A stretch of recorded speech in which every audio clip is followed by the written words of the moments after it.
Hello everyone, I'm joined today by brand new ENCE main tank, Chase, and I want to start right there, Chase. And how did it happen? So stage 1 ends, Ex-Oblivion actually have a pretty good stage, and then Goomba's immediately in the DMs. How does it happen?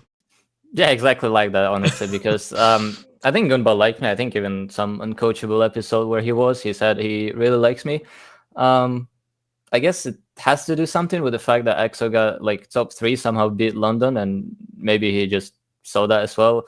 I don't know, but yeah, as soon as like the stage ended, he just instantly in my DMs like, "Hey, what's your status? Are you like looking for a team?" I'm like, "Fuck yes, I am." Yeah, so it happened like that. So it all happened pretty quickly, pretty smoothly as well. And how has it been fitting into the new team? Pretty weird for me because considering everyone is like everyone who's an active player on the team, right, is a tier one player, and I'm like out of my comfort zone. I don't know how to explain. I'm like thinking, oh, we lost like a fight, we lost a map. Oh, what the fuck? What am I doing? And I'm like a little bit not confident, to be honest. But I mean, my teammates say otherwise. But yeah, also it's like pretty weird. I thought like people in Orange League, I don't know, like the ethics or whatever, it's like a little bit different. You know, everyone's like professional as fuck or something. But it's pretty fun, to be honest, being in the team. It's like we're trying our hardest. Everyone seems to be improving, to be honest, and it's fun as well. So it's like nothing to be scared of anymore, to be honest. And also I got used to it as well. I guess the transition for you as well is you've sort of probably gone from being one of like maybe the biggest or potentially even the best player on the team to just being on a team with people like Kai and Kevster. So you've now sort of gone from big fish to small fish. So have you had Yeah, have you yeah, I'm a handled the change? Yeah, I think it's all right. I mean, sometimes I'm like not playing maps and I'm like pretty upset about it, but it's like understandable considering the style is Orisa is pretty good, and like I don't think a lot of myself in the team. I think there's like a bigger players, a better players, of course, and like almost everyone, I think, if not everyone, you know. So I'm not like egoing. I mean, I'm talking to Goomba about this. Like, I don't want to be benched and all that, but it's like it is what it is. If I'm shit, then well, I'm shit and I'm not playing. So yeah. Well, I think whether you're benched or not, it's the right thing. You want to play every game, even if it's Yeah. not always possible. Yeah. And now you've had a bit of time on ENCE. What do you think is the biggest difference between Ex-Oblivion and ENCE? Uh, I think that one of the major ones is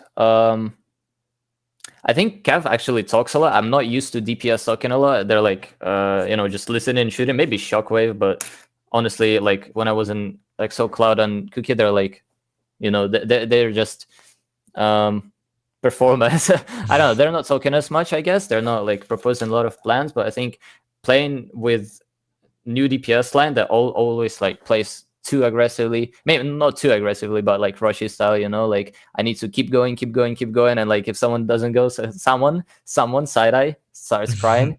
Like yeah, it happens like that. I think there's not much difference between coaches, to be honest. I think everyone says Gunba is this and that, not gonna say which word, but but I think it's pretty similar to Chao in terms of having a conversation with him. Like you can talk to him, he's gonna talk to you back, and like he's not gonna flame you for like suggestion bad stuff. He's gonna explain, even though he's like you can tell he's pissed off sometimes if we lose or something. But Yeah. he's not that bad. I expected it to be like much worse, to be honest. Um, Support line, I think Crimson talks a lot as well, much more than I've used to. Like listening to Flex support's not talking as much, but I think he's coming and it's pretty well. Actually, I haven't thought of differences between ENCE and EXO that much, to be honest, between like players specifically. But yeah. Have you felt then, if you're going to a team where it feels like there's a lot more people talking and contributing and they have like a bit more of an existing structure, has it been hard to fit into that for you? Because I imagine you're probably used to talking a little bit more and leading a lot more of fights. Yeah, actually, that's the thing where recently have been like talking about as well. I yap way too much. Like even yap, it's not even like good comms. I'm like, oh, blah, blah, blah, blah. Like it's mid fight. We need to chill out. We have better position. We have card, for example. And I'm like, okay, guys, go, 3, 2, 1, go. Like I need to chill out, especially considering our whole team is not like they're not like just AFK and just shooting, right? Everyone is suggesting stuff. Everyone's like making a decision. Everyone can call stuff. So yeah, like it's an issue for me right now, especially considering I used to like hard comm in my every team before ENCE. Like every team, I was hard calling everything, suggesting all of the plans and all that. But yeah, I think if I do a little bit less, considering we have Kev who talks a lot, it would be like way better, I think. And I wanted to ask as well, because recently you've added Jkaru to the roster as well as assistant coach to help out. Is he, obviously it's also his first coaching role as well. What's it been like working with him so far? To be honest, I think he's saying a very basic stuff, but to be honest, we fuck up our basic stuff, so it's reasonable that he says that, I guess. I mean, I don't really expected him to say like some smart stuff. I mean, super smart stuff. The stuff he's saying is like okay, it's like not bad, and it's like helpful, of course. But of course, he's not Goomba either. So yeah. Well, it's new to him as well, his first coaching role as well. So it will be a lot of learning for everyone. Yeah.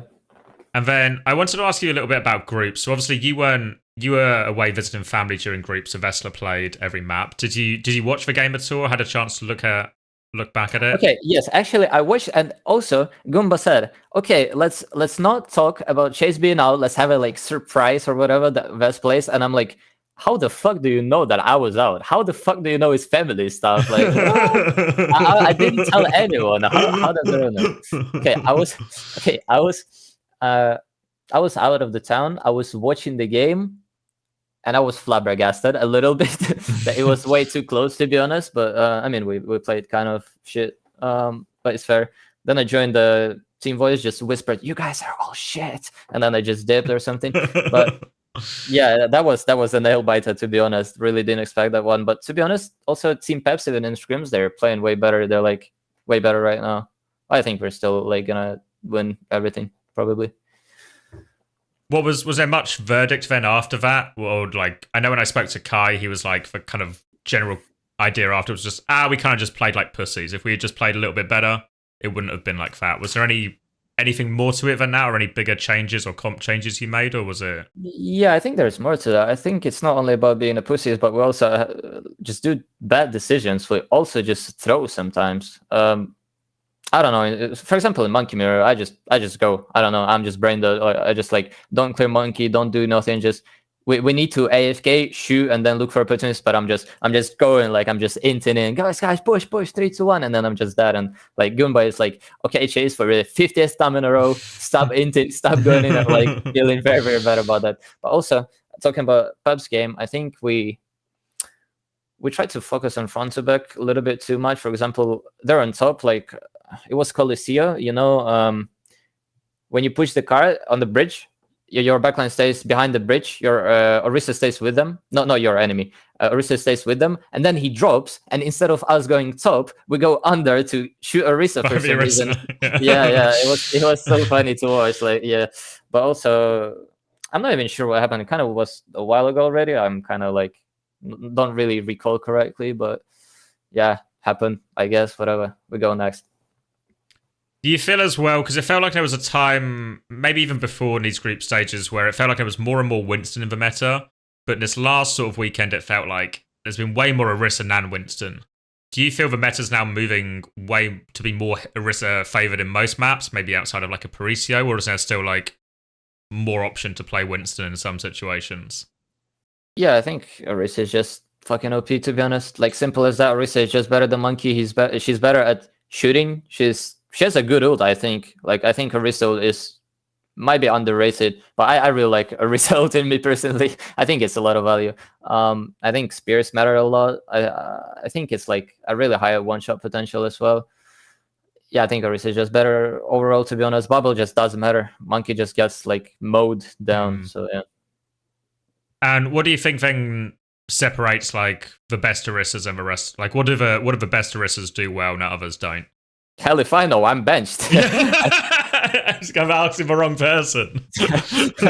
Yeah, I mean, I think Vest plays because he has crazy aim. I think I kind of disagree with that about like just aim. I think that's not only aim. I think CD management is very important. Making Orisa plans, result plans is very important. Results in general as well, very important because it's an important ult, I think, to set up like different plays and all that. Uh, I don't know. I think also one of the biggest parts actually is ability to not take damage as a orisa, because if you do, you're like just lost. You just lost the game if you take too much damage. So yeah, that too. I don't know. I think it's like a lot of micro stuff, a lot of mechanically wise stuff. So yeah, just a mechanic hero, I think. And you mentioned obviously your bench. We kind of saw that in the scrims that Vestler was playing via Orisa maps. Is this the first time you've had to share playtime? No, not the first time. I think we shared playtime in EXO as well. Whenever that was, like half a year ago or almost a year ago. He also played Orisa, but then I played Orisa for some reason. I don't know. I think he's better, to be honest. Yeah, not the first time sharing playtime, of course. And I don't know. I really want to be, me personally, like solo tank. No offense to Vest, of course. He's still like better in his own ways, and maybe even better at all. But yeah, I like love being a solo tank and never share playtime ever again. I guess it's because sometimes when teams have two tanks, they have like quite distinct roles, right? And you kind of have that a little bit with Vestler in terms of like if it's a Winston map, very unlikely Vestler's coming in for that one. Likewise, if it's a Sigma map, very unlikely Vestler's coming out for that one.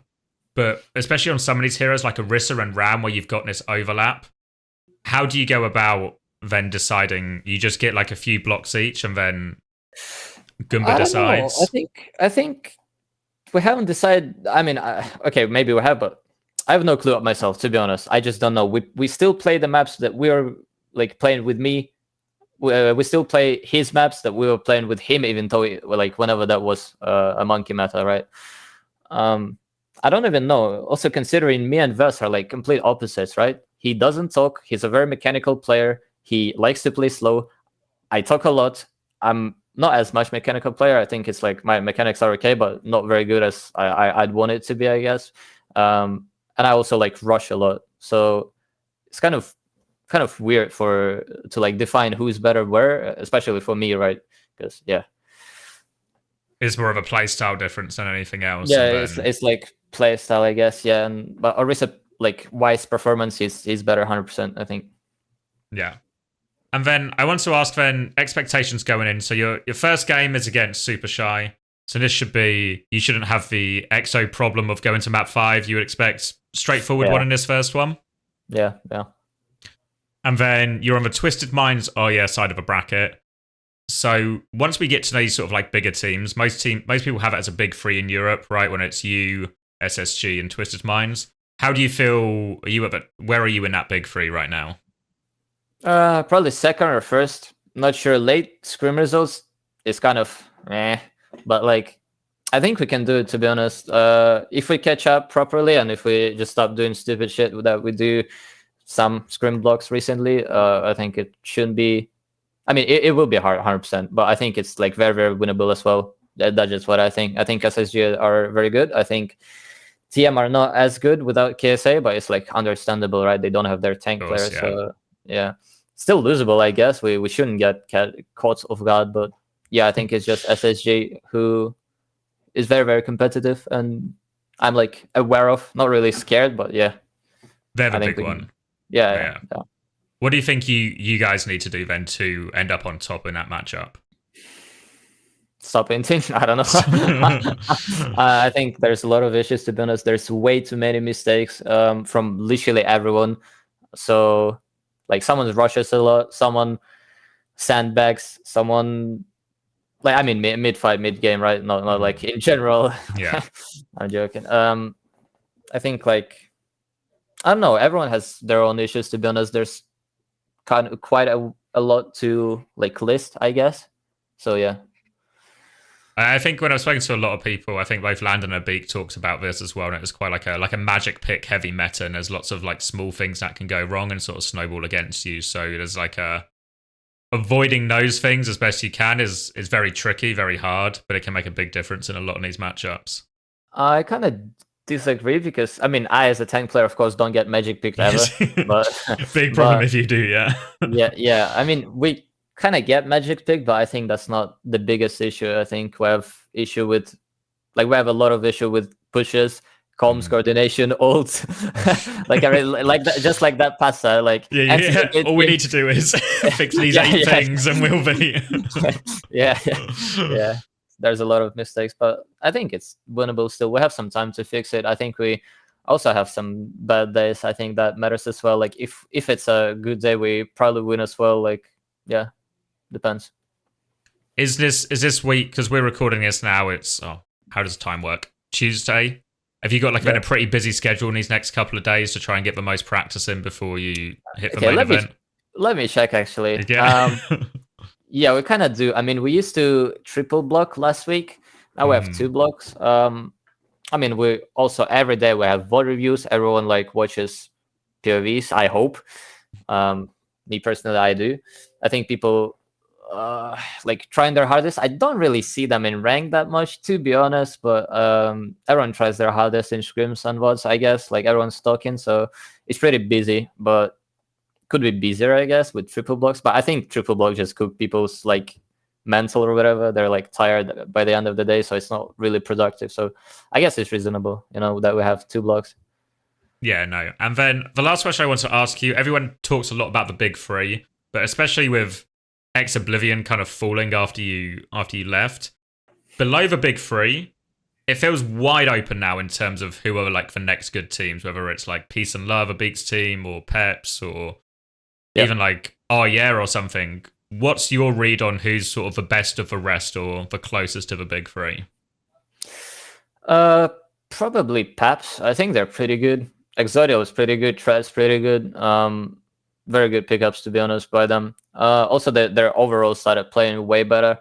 I suppose. Who else is there? Super Shy? Probably not. Ataraxia, but obviously they didn't even make top 8, so yeah. Yeah, not really Ataraxia. They're not. Not sure about. Oh yeah, I think ball buff isn't that relevant, to be honest, but it's pretty easy to play him right now, in my opinion. Like pretty easy not to die. I think they might cook up something. I'm not sure. I mean, not cook up, but like do good.